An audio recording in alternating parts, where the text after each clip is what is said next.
നമ്മുടെ സഫറിങ്സും ഫെയിലിയേഴ്സും തകർച്ചകളും തളർച്ചകളും നമ്മൾ പൊട്ടി നിൽക്കുന്നതൊന്നും ഒരു മനുഷ്യനോടും ഷെയർ ചെയ്യരുത്. നമ്മൾ തകർന്നു നിൽക്കുന്ന സമയത്ത് സിമ്പതി, സപ്പോർട്ട്, കൺസിഡറേഷൻ ഇതൊക്കെ എക്സ്പെക്റ്റ് ചെയ്തിട്ടായിരിക്കും നമ്മൾ ഇതൊക്കെ മറ്റുള്ളവരോട് ഷെയർ ചെയ്യുന്നത് അല്ലേ. ഒരു കാര്യം നിങ്ങൾ മനസ്സിലാക്കേണ്ടത് എന്താണെന്നറിയോ, നമ്മളിങ്ങനെ ചെയ്യുമ്പോൾ നമുക്ക് തിരിച്ചു കിട്ടുന്നത് നെഗ്ലിജൻസും ഒഴിവാക്കലുകളും ഒക്കെയാണ് ജീവിതത്തിൽ.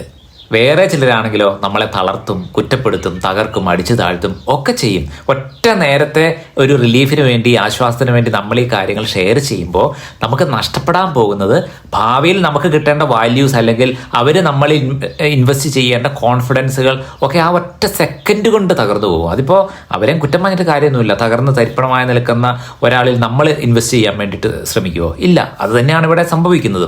അല്ലെങ്കിൽ നിങ്ങളിലേക്ക് തന്നെ ഒന്ന് തിരിഞ്ഞു നോക്കിയാൽ നിങ്ങൾക്ക് ജീവിതത്തിൽ സംഭവിച്ചിട്ടുള്ള തകർച്ചകളിലും പ്രതിസന്ധികളിലും ഒക്കെ ഇങ്ങനെ ഷെയർ ചെയ്തത് കൊണ്ട് നഷ്ടപ്പെട്ട പല കാര്യങ്ങളും ഉണ്ടാവും. ഒന്ന് അവലോകനം ചെയ്തു നോക്കിയാൽ അത് നിങ്ങൾ മനസ്സിലാവും. അതുകൊണ്ട് ഇനി മുതൽ നിങ്ങളുടെ സഫറിങ്സും ഫെയിലിയേഴ്സും തകർച്ചകളും ഒക്കെ ഷെയർ ചെയ്യുമ്പോൾ എന്താണ് നിങ്ങൾക്ക് തിരിച്ചു കിട്ടാൻ പോകുന്നത് എന്ന് റീതിങ്ക് ചെയ്യുക. ഒരു കാര്യം നിങ്ങൾ മനസ്സിലാക്കേണ്ടത്, ഒരു തകർച്ചയും വേദനയും ജീവിതകാലം മുഴുവൻ അതേ ഇൻറ്റൻസിറ്റിയോടെ നിലനിൽക്കില്ല എന്നതാണ്.